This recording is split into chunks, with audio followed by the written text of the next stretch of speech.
Hello everyone, welcome back to that Tech Enthusiast podcast, and today we are going to be talking about some tech news as well as the iPhone SE 2 that has just been released. We're going to be going over the specs on that.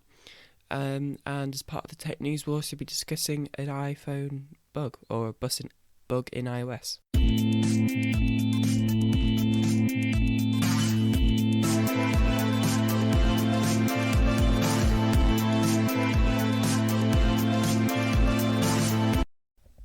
Okay, so let's get started, and the first thing that we're going to talk about is the iPhone SE and its specs.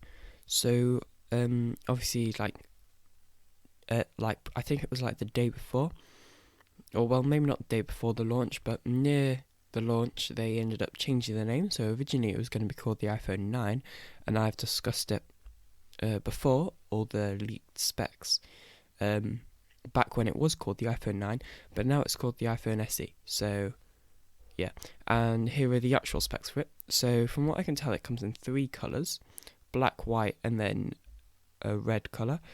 You can choose from 64 gigs, 128 or 256 gigabytes of storage. Its display is 4.7 inches. It has a Retina HD display. It's LCD. 326 ppi.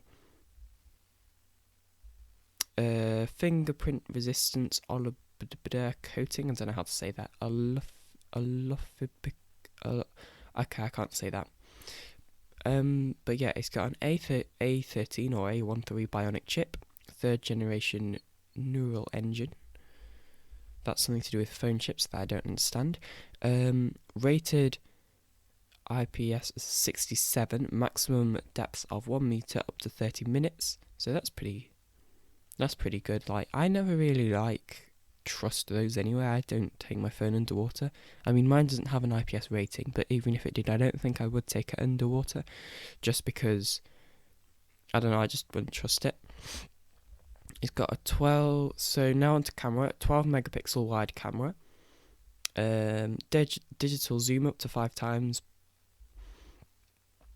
portrait lighting with 6 effects, natural studio, contour, I don't know how to say that, stage mono, high key light mono, and then optical image stabilization, LED.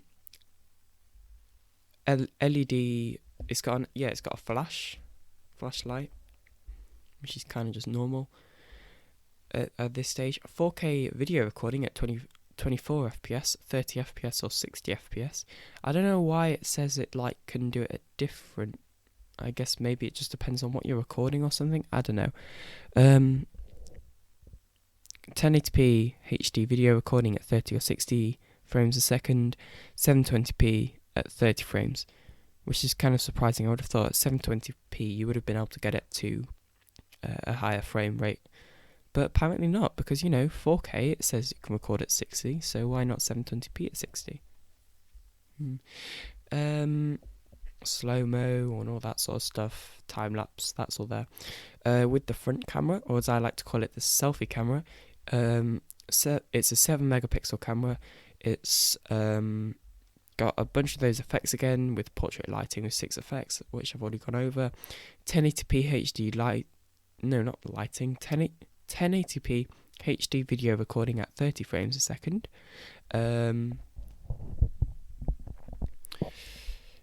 It's got flash. How's it got flash? I think that's like a digital flash. Touch ID. So yeah, that's something which a lot of people might be interested in, because it's got the button again. So I know on the iPads with buttons you can still use the gestures. So I wonder if you can use the gestures on the iPhone, on this new iPhone as well, even though it's got a button. That'll be interesting to see. So yeah, fingerprint, and obviously it's got Touch ID. Yeah, that's pretty much it, I think. Yeah. It's still got lightning. Oh yeah, power and battery. So it lasts about the same as the iPhone 8 apparently. This is just on their website. Apparently it's about the same as iPhone 8. Video playback up to 13 hours. video playback streamed up to 8 hours, audio playback 40 hours, fast charge capable up to 50% in 30 minutes with an 18-watt adapter or higher sold separately. And obviously built-in battery, so non-removable, but when is that surprising? It's Apple. Wireless charging, works with QI chargers, charging via USB to computer system or power adapter. Okay. If anybody's interested in the sensors, it's got the Touch ID sensor, a barometer, I'm not sure if I'm saying that right, 3-axis gyro, accelerometer, proximity sensor, and an ambient light sensor. And yeah, it's just got iOS on it. I think it even has a headphone jack. Oh. No. It does not have a headphone jack. That's a shame. I still have hopes for a headphone jack because I personally think that headphone jacks are helpful, you know? Not everybody wants to have to buy wireless earphones or have the money to buy wireless earphones. Also, in case you can't tell, I'm recording this soon after I've woken up, so I might sound a bit tired.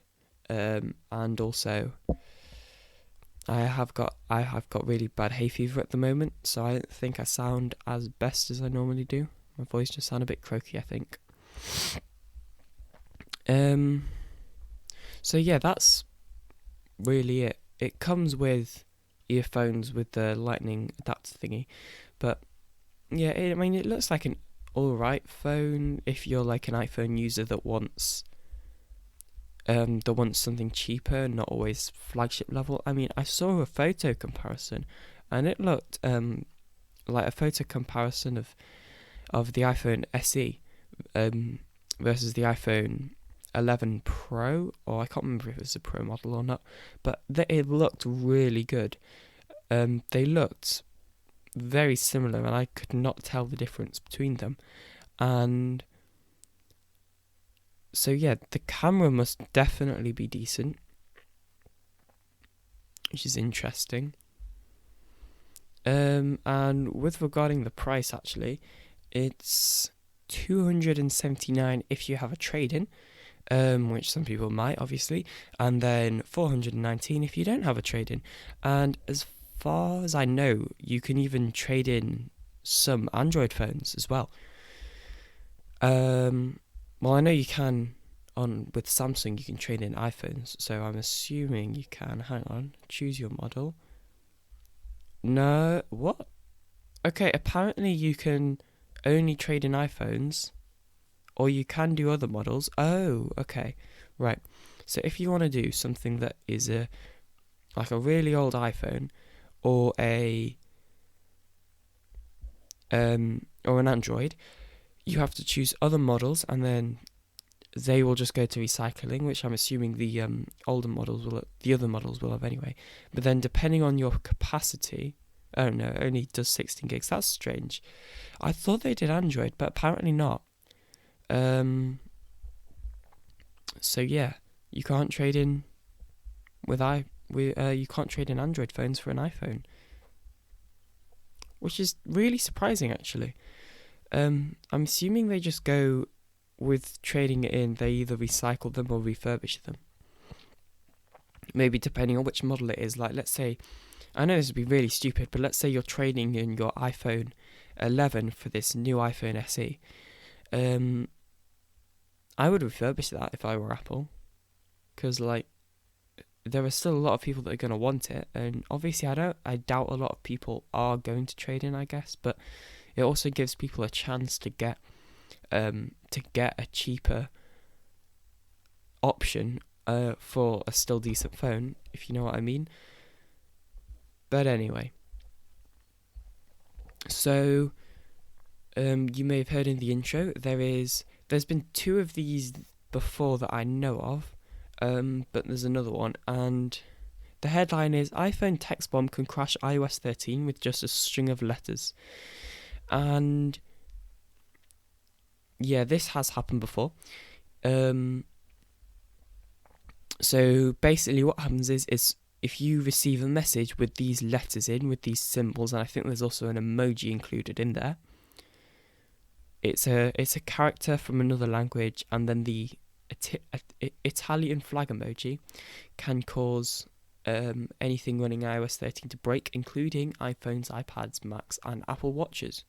So I guess it's also iPadOS and macOS, which is interesting. And it's not if you open the message, okay? It's only when you receive the notification. So if you were to protect yourself from this, which I don't really think you need to, and I'll get on to why later. If you did want to though, you would just turn off notifications, and well, then you wouldn't be able to open your messages. So I wouldn't do it, because once you've got it, well, it isn't always lethal, so I should probably explain what it is first. So sometimes it can simply just close the messaging app, and then you can just reopen it and no problem. But apparently the iPhone itself can also be forced to shut down. And apparently it's actually on any notification. So if you get these symbols on any notification, so if somebody sends you like a Facebook Messenger and your notification pops up saying so-and-so sent you a message, and then it shows the message, that will potentially cause your phone to shut down. So yeah, but like I said, I'll go over why I don't think you should turn off notifications and stuff like that. So first of all, if somebody texts it to you, then something is probably going to happen when you open the messaging app that they texted you it on anyway. So there's really no point in turning off notifications. Chances are it's not even going to affect you. It's very unlikely somebody will text it to you, and then it's also very unlikely that it will affect your phone in a bad way that will mean you can never use it again. I'm pretty sure when it gets forced to shut down, it will then just restart and then be fine again. I guess if somebody spammed you with them, it would be bad, but just don't do that, and then you won't have a problem. And yeah, sure, people can be annoying, I guess. So you've just got to, I don't know, I don't really know what you can do. Just don't do it in the first place, I guess. Just if you're annoying, just don't do it.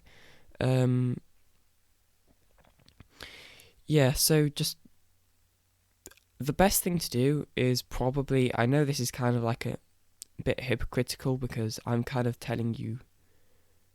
So I would say just don't tell people about it, and then they won't send it to you. And then obviously that's a bit hypocritical because I'm obviously just telling people this right now, but I don't know, this is kind of what I do, just give you the tech news. So can't blame me. I'm not sure who discovered it, but there is a tweet by Everything Apple Pro, who is a YouTuber. And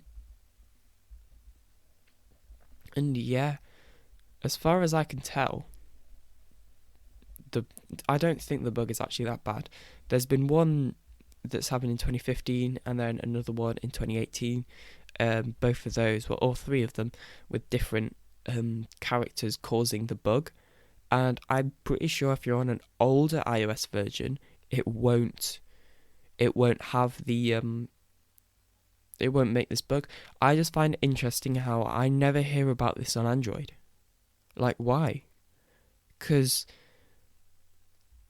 iOS is like it just doesn't make sense, because like I personally prefer Android, but like I still think that iOS is still like quality and whatever, security.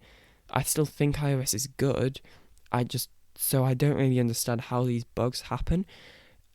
Because like obviously it must be like somehow in the operating system for you to receive the message on a notification. It must somehow, like the programmers must somehow have been aware of these characters and have like programmed them into messages, and if you're using the Apple keyboard, into the Apple keyboard,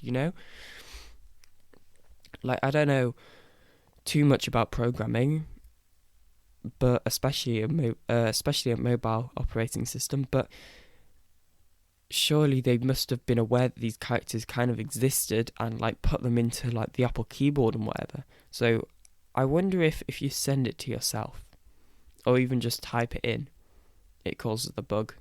Because I know with one of them, I think it was the one in 2018, if you just typed those in, like if you put them in notes, it would just crash.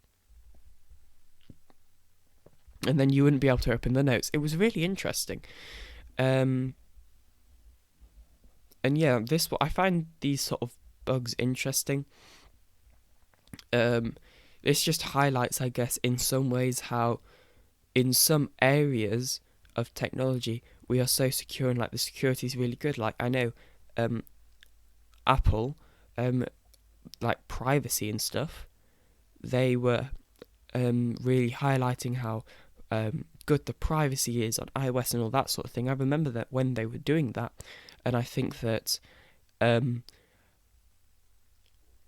I just find it interesting how, because privacy and security are kind of similar, I find it interesting how this is kind of, how this sort of bug can exist when they thought it was so private and secure and whatever, their phones and their iPads and their Macs and everything. I mean, even the 7th gen iPod, and there's a reason I'm mentioning the iPod. There's going to be a new That Tech Enthusiast Extras video. I renamed That Tech Enthusiast Shorts to That Tech Enthusiast Extras, by the way, because I think it sounds better. There's going to be a video on there explaining... Well, actually, no, it's also a podcast. It's going to be just a mini episode of me explaining why I think iPods are the best Apple product, in my opinion, obviously. And so, yeah, I'm pre-recording it today, but it will actually release on Wednesday. Yeah, it'll release on Wednesday, which is in 5 days. And yeah, go and watch it if you're, or listen to it, if it's out yet.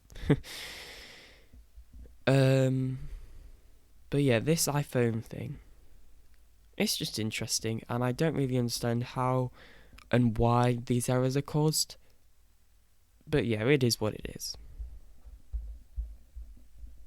Moving on to Nintendo now.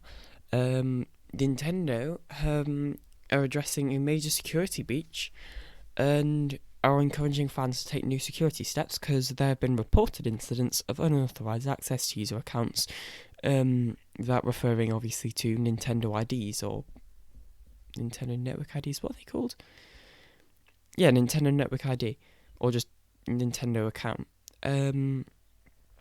So Nintendo are encouraging people to take extra security steps, because including things like two-factor authentication, which I think on some things can be helpful, and then on some things is just a pain.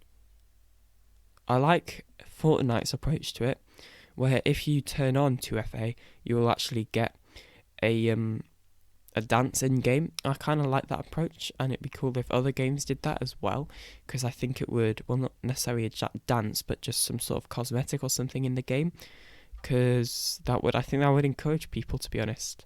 And then also you have to have, to gift people, you have to have 2FA on, which, yeah, it's just, yeah, I mean, I know we've already gone off topic, but this is kind of still on topic, to be honest. I think two-factor authentication can be annoying, but it can help if somebody else is trying to get into your account. Unless they have access to the device that you've set up to receive, like the message or whatever. It is still a very helpful feature to have when somebody's trying to hack your account. But anyway, back to Nintendo. The gaming company have said that they are going to continue to investigate recent incidents of unauthorized access to Nintendo accounts, but apparently there is no evidence of its databases, servers or services being breached. Now, obviously, Animal Crossing is very big right now, so I would imagine people are going to potentially want to buy more Nintendo Switches and Nintendo Switch Lites, because, you know, they've heard about this amazing game Animal Crossing, which I haven't played yet, and they want to play it because it seems that everyone's playing it. Plus, like, we're all in isolation, so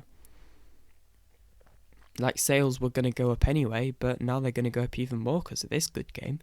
Well, apparently it's good. I don't know. I still don't think it's my sort of game. But anyway, I don't really understand what there is on a Nintendo account that hackers and people like that could want, though. So what I mean by that is, like, when you're hacking into someone's bank account, I understand, like, it's definitely not the right thing to do, but I understand why they're doing it, because they want money. But if you're hacking into just a Nintendo account, what's on there that they could possibly want? Like, okay, maybe they just want data, but I think there are more discreet ways of collecting data, like on websites and stuff, than just going straight up and hacking into someone's account. So I still don't understand why people would do that, other than maybe just to cause terror.